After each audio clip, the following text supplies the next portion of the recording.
Okay, so I don't really feel like making this. Okay, I'm back.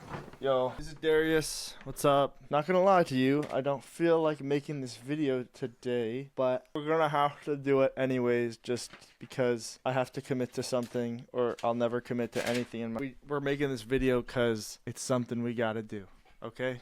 It's just, even if you don't feel like it, you got to do it. So energy, that's the word of the day right here. You see energy, that's our most valuable resource aside from time. Energy, what are we going to talk about energy? This is energy right here. You see that? That's my magical crystal ball. We're going to put him there. He's got the lightning bolts. I like him. So I'm just going to talk. I don't really have anything prepared. So lately I've been just working on my business, and today I did a lot of good work. I made really good progress. My energy levels are definitely off, and that's not good. And sometimes your energy levels are gonna be off, you know? So I guess I'll just tell a story. So there's been times in my life where I've spent energy in the wrong places. Those 7 deadly sins, they can get you in the wrong energetic places, you know, especially with women, with drugs. You can do drinking, socializing, depression, and there's all different kinds of sinks that your energy can enter when you're not 100%. Right now my energy's good. It's honestly not like 100%, but my energy's doing good and I'm keeping a positive outlook. So let's just go with 3 questions, man. These are the 3 things I'm going to talk about. I'm going to figure out how to do it. We're going to start with spending our energy. So in the past, we've all had bad times where we haven't spent our energy in the best places. Like, I know when I was younger, I used to play a lot of video games. I used to be obsessed with sex and spend energy even like doing things you shouldn't, like getting involved with alcohol, getting involved with energy traps. A lot of energy traps. Women can trap your energy if they don't want to provide for you. They don't have the best intentions for you. Yeah. And as I grow older, I'm starting to realize that the energy that you give out to the world is energy you're losing. So the less energy that you're retaining inside of your body, you're losing, you're leaking, and you never feel quite the same or quite at that energy level before you did those nasty things. One example is a really good example is just eating unhealthily. There's always the temptation to eat the pizza, or what else? What other food is there? Lots of rice. That's here in Hawaii. There's a lot of rice. Is good. I love rice, but there's always that temptation. And when you indulge in that and you gluttonize and you give in to your desires, you always end up with less energy. The energy you get from the pleasure of doing that is lost. The more pleasurable things you do that are pleasing to you, that are short-term satisfactions, like food, sex, gambling, you know, entertainment, all that sort of jazz. The more you do that, the less energy your soul has, the less spirit is in your body. You're giving all your energy to the world. And it's even like with socializing too. So imagine you're always talking to people, okay? How are you going to use your energy to improve your life, to improve your situation? How are you going to get the energy to do that when you're always chatting with people? There has to be a retention of energy. You have to keep to yourself. You have to control your desires and control how you spend your energy, okay? Next is how much energy do you got? Okay, now it all depends on your current conditions, you know? You're never going to have enough energy to do the things you want to do if you have an unhealthy body. Say you need to have physically fit. You got to be physically fit. See, like I'm kind of skinny, but I stay lean. I get my exercise every day. It's hard for me to put on muscle, but I try to keep a muscular frame on. So get energy from having a healthy body. My body supports me from me supporting it and putting in the time at the gym and putting the time to not gluttonize on all this different sort of crappy foods we have in today, like prepackaged crap. And it also depends on what you do in the day. You wake up, you pick up your phone, you go straight to TikTok.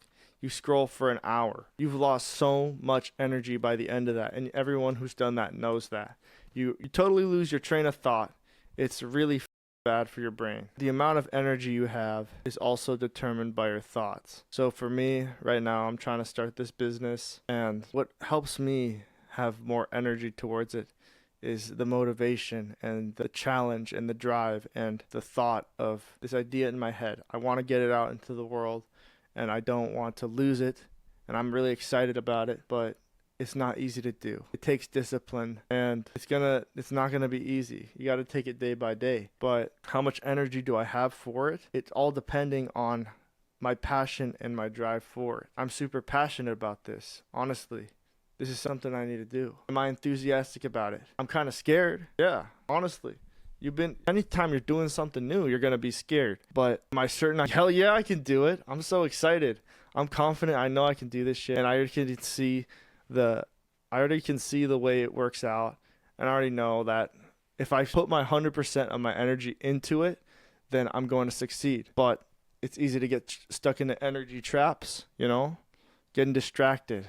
The 7 deadly sins, like we said. I don't like using that. You got to stick to yourself. You got to be in isolation so you can gather the energy needed to bring out your ideas into the world. And then I guess we'll end that point there. And we have good versus bad energy. Now, what does that mean? So there's two little different driving forces: creative energy, the good energy, and the feminine, destructive, negative attraction force. It's just like this, okay? Look, you see, there's a negative and a positive to everything in life. Like you see on a battery, there's got to be a circulation. You see a circulation, a wave that goes through every single living thing. Every single measurable concept has a positive and negative force behind it. If you deny that, you're just lying to yourself. And that exists for energy too. That energy comes from your body, the energy you put out into the world. Okay, you're gonna you can already imagine a person who gives off bad energy to the world. So an example would be they're always in a bad mood. They're always egotistical. They only care about themselves. Oh, wow, bad energy. They never take accountability for what they do. They're always living in regret. That's the bad energy. Wow. Temptations, and they give in to their desires, worldly desires. Constantly. Almost everything is bad energy because it's addictive. People you want to destroy yourself because the world around you isn't the way you want it to be. It's everywhere. Bad energy. And I give off the bad energy. Honestly, it's not good. It's easy to see the bad things in yourself. But on the flip side, there's good energy. You care about your family and your friends. You want people to succeed, and you're glad to see them succeed. Good energy is healthy.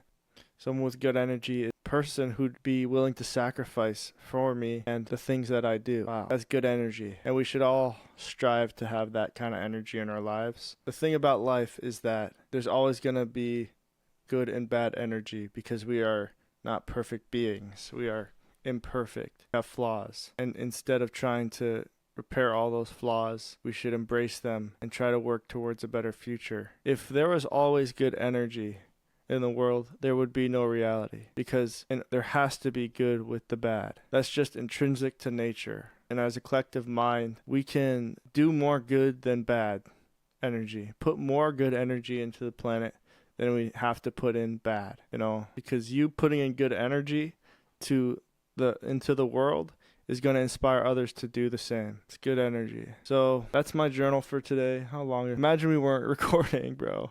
I would have been pissed. So that's my recording for the day. Let's review what we did today for our website or for our business. Here, let me go grab my notebook. Oh, look, here's the invoice. That's my invoice. We set up our invoicing software. I'm getting all the details ready to set up a big bank account for my business so we can set it up, hook it up to the waves. I don't have any personal information, do I? Our list, that's our plan. We have our advertising or something. We got our website to work on. We have our invoice software. We need to hook that up so we can get back in business. Oh, we also set up our Google business account so people are going to be able to find and review you on Google, which is going to be dope. And we got to plan out what equipment we need for our business and our cleaning business. But yeah, and after all that's done, we get everything ready. Your shop's all prepared. You're ready for business. Then you do the actual work, the physical work of going, calling people, going in person, trying to find people to work for and trying to provide for people, put some good energy into the world. So yeah, there's our invoice. I'm proud of it. I'm happy. So thanks for watching. Let's put some good energy into the world and stay safe. Like and subscribe.